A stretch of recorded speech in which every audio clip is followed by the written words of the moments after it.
Bet tuo pačiu jūs agituojat vargšą būsimą pensininką. Mano ribotas žinojimas. Vargšą būsimą pensininką patikėti savo pinigus tai sistemai, apie kurią jūs nieko negalit pasakyti, ką jinai išvirs. Tai kur remiasi jūsų viltis tada, kad tie pensijų fondai gyvuos? Loginiu mąstymu. Tai loginis mąstymas duoda man visai kitą išvadą.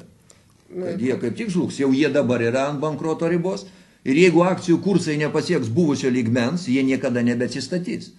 O kuo remiasi jūsų viltis, kad tos akcijos vėl pakils iki būsimo lygmens? Garantuoto sėkmės ir garantuoto pelno rinkoje, jokioje, nei laisvoje, nei reguliuojamoje, nėra. Niekas negali pasakyti, išleisti įsakymo, kad uždirbsite 10% pelno ir tai ir įvyks. Taip nebūna. Būsimi pensininkai išgirdot labai svarbu pasakymą. Garantijų jokių nėra ir būt negali. Taip? Ir nuostolius reikia priimti kaip, efektyvumo. Kaip efektyvumo rezultatą. Kitaip sakant, prisimkite ir galimybę neturėti nieko gyvenimo pabaigoje. Sužiūrėkit, su tuo jūsų ateities ten tais, kas būtų, jeigu būtų, ar su tais visais būtų, tai gali būti visaip, gali būti, kad mums neprireiks, gali būti, kad ir bet kokia investicija į kokį nors ten nekilnojamą turtą, tas turtas sudegs ir jos nebeliks, arba nuvertės ir nebeliks. Tai gyvenime garantuotų ir tikro nieko nėra. Jeigu kas nors tiki, tai aš nežinau, tokiam žmogui žemėje šitoj ne vieta, net ir komunizme. Palauk, Rūta. Paminėjai, kad gresia kaip galimas variantas nauja ekonominė situacija. Pavyzdžiui, 40 metais tas jau bolševikai atėmė turtą, panaikino bankus. Dabar atėjo konservatoriai, atėmė būsimų pensininkų pensijas. Kas galėjo šitą suplanuoti? Kas galėjo patikėti, kad dešinieji tai padarys? Palauk, 40 metais. Štai, prašau, jums ir nauja situacija. 40 metais kiekvienas, kuris žiūrėjo į bolševikus, žinojo, kad ateis bolševikai ir žinojo, ką jie padarys. Taigi prognozuoti buvo galima, nes buvo analogijos. Dabar lygiai tas pats. Klausimas yra labai svarbus. Sunku buvo prognozuoti, kad dešinieji atims privačias pensijas iš būsimų pensininkų. Tai jums, nes jie jokie dešinieji. Tai yra tie patys komunistai, tik tai pasivadinę dešiniaisiais. Čia jokios problemos. Dėl šito reikalo. Palauk. O kodėl kitaip nepasakyti, aš pabandysiu apginti tos dešiniuosius. Jeigu jie yra tokie pat kritiški kaip aš, jie irgi galėjo suabejoti, kad verta tos pinigus laikyti tuose fonduose, kur nuolat yra prarandami pinigai. Bet ne dėl to jie tai padarė. Jie padarė dėl to, kad sodrai skylė. Pažiūrėkit, kokia buvo motyvacija. Tai ne dėl to, kad pensijų fondus reikėjo gelbėti, ar žmonės nuo jų gelbėti. Bet šitie pinigai iš sodrosgi paimti. Bet jeigu aš noriu tokio pensijų fondo, aš juo pasitikiu labiau negu sodra. Kodėl aš negaliu joje draustis? Rūta, nėra jokios problemos. Aš jums kaip už dešiniosius atsakau. Perveskit iš savo atlyginimo, kiek tik norite tos privačius pensijų fondus. Bet neimkit iš savo. Palaukit, o kas pasakė, kad sodrai tai priklauso? Kodėl aš privalau sodroje būti? Žiūrėk, kodėl? Čia analogija kodėl aš privalau būti sodroje? Jeigu aš čia nepasitikiu, jūs pensijų fondus galite ir nebūti. Yra toks dalykas kaip įmonės pensijų fondai. Čia ta pati diskusija yra jeigu įmonės vadovas paimtų įmonės pensijos fondo pinigus ir panaudotų savo reikalam, tai jis padarytų taip pat, kaip padarė konservatoriai šiuo metu. Taip. Be abejo, taip, kad čia jie panaudojo visiškai ne pagal paskirtį. Apginsiu sodrą. Ir pasakykite, kodėl aš privalau mokėti sodrai ir kaupti pensijai sodrai, jeigu aš čia nepasitikiu ir aš noriu kaupti privačiai ir prisimu visas rizikas susijusias su pensijų fondu. Tuoj pat atsakysiu ir visiems, kurie žiūrės šitą diskusiją, atsakau. Kodėl jūs sodrai turit mokėti? Todėl, kad jeigu jūs sodrai nemokėsit, to gyvenimo gale pasirodys, kad jūsų privatus pensijų fondas bankrutavo, o jūs ką tik pasakėt, kad tai gali būti. Sodra dabar bankrutuoja, ne pensijų fondai. Vieną minutę. Tai jūs vis tiek ateisit prie valstybės. O kodėl ne pas vaikus? O jeigu jūs tų vaikų neturit? O jeigu vaikai negali? O jeigu aš turiu susikaupti Rūta, tada manęs nepertraukinėkit, aš irgi noriu atsakyti. Ir valstybėgi negalės palikti jūs senatvėj be duonos. Ir vis tiek turės mokėti. O jūs visą savo sodros pensiją būsit praspekuliavusi privačiuose pensijų fondus. Ir pasakysit, nepavyko.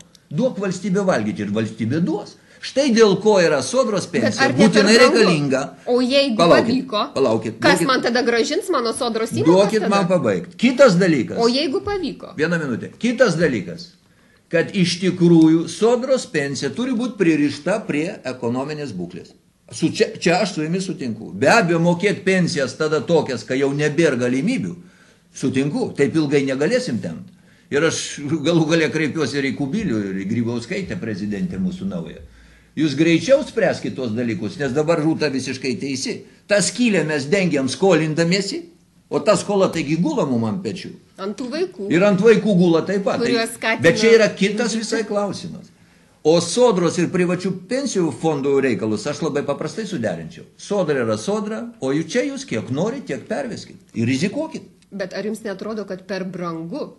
Vat tą riziką, kuri gali įvykti ir gali neįvykti. Galbūt aš turiu vaikų, galbūt aš turiu indėlių. Galbūt aš turiu nekilnojamo turto ir pensijų fondą ir visą tai galų gale man garantuoja turtingą senatvę.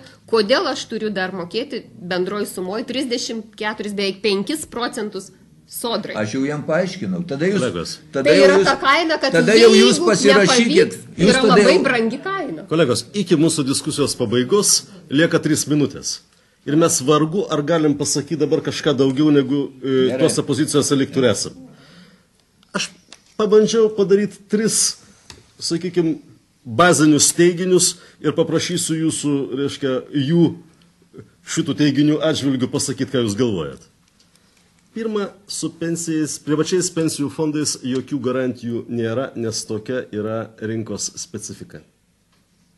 Antra, gresia galimai nauja ekonominė situacija, kurios net Rūta Vainienė, reiškia, apibrėžti ir apibūdinti nesiima. Nieks negali to. Kas gali, sako, kad gali meluoti. Ir trečias dalykas, kad šiame neramiam vandenyne sodra išlieka kaip galimas, tačiau abejotinas saugiklis. Labai brangus. Gerai, brangus ir abejotinas saugiklis. Gelbėjimo ratas, kuris pats skęsta. Tvarkoj, skęstantis gelbėjimo ratas. Tvarkoj. Labai nesunku pateikti padėtį. Ar galit pakomentuoti tai, ką aš pasakiau? Ar aš padariau teisingas išvadas iš to, ką čia aptarinėjom, ar ne? Ten pirmas teiginys, kad garantijų su pensiniais fondais nėra. Nei su sodra, nei su pensijų fondais, nei su apskritai ekonominė raida, jokių garantijų ir jokių garantavimų ir tikrumų nėra. Mes gyvename netikrumo, neapibrėžtumo realybėje. Tai yra Dievo duota. Yra tik tai prielaida, kad... Kaip ir pensijų fondai, kaip ir bankai, kaip ir valdžia, kaip ir bet kas, bet koks. Yra nauja ekonominė pertvarka, nauja sistema ekonominė, kurią kažkas tai galimai, reiškia, projektuoja. Yra vienas iš grėsinčios mums ateities variantų. Aš nežinau. Bet jūs tą pasakėt. Aš sakiau, kad tai yra proto mankšta, pagalvoti, kas gali būti. Ir trečias dalykas, kad vis tik sodra išlieka saugikliu šitame žaidime. Na, aš sakau, tai yra brangus, skęstantis gelbėjimo ratas ir prievartinis, per prievartą užneriamas. Bet kariuomenė visada veikia tik tai ypatingų situacijų atveju. Iki tos ypatingos situacijos jinai yra labai brangus malonumas. Tai ne karo sąlygom gyvenam. Gerai, tai dabar aš pakomentuosiu tuos 3. Aš kaip būsimas pensininkas, šiek tiek skaitantis, dėja Rūta, to, ką aš skaičiau, nesugebėjo man kitaip pakeisti tų mano skaitytų abejonių ir aš suprantu, kad privatus pensijų fondai garantuoti nieko man kaip būsimam pensininkui negali. Vienas dalykas. Antras dalykas, krizė greičiausiai yra jau ne cikliškumo apraiška, o yra sistemos krizė. Į ką išvirs, tiek ir Rūta nežino, ir aš tuo labiau nežinau. O gal neišvirs? Gal neišvirs. Kai aš skaitau, nežino net Sorošas, nežino net Buffetas, kuris rašosi pavardę Buffetas, kaip jokingai. Niekas nežino, į ką viskas išvirs. Ir trečias dalykas dėl sodros. Sodra lieka vieninteliu šiokių tokių daugiau ar mažiau garantuotų saugiklių. O kad jinai per brangi, taip, reikia Aš sakyčiau, sodros idėja, tai yra solidarumo idėja. Kartu solidarumo principas. Kad jaunimas pasirūpins seniais, dėl to, kad seniai užaugino šitą jaunimą, gali būti tam tikra psichologinė garantija ir psichologinių saugiklių. Bet turbūt nedaugiau, ar ne? Pabaigai vienas sakinys. Ir matyti didžiausias saugiklis senatvėje vis tik būtų ne privatus pensijų fondai, o kuo daugiau vaikų turėti. Tada tikrai bus saugesnė senatvė.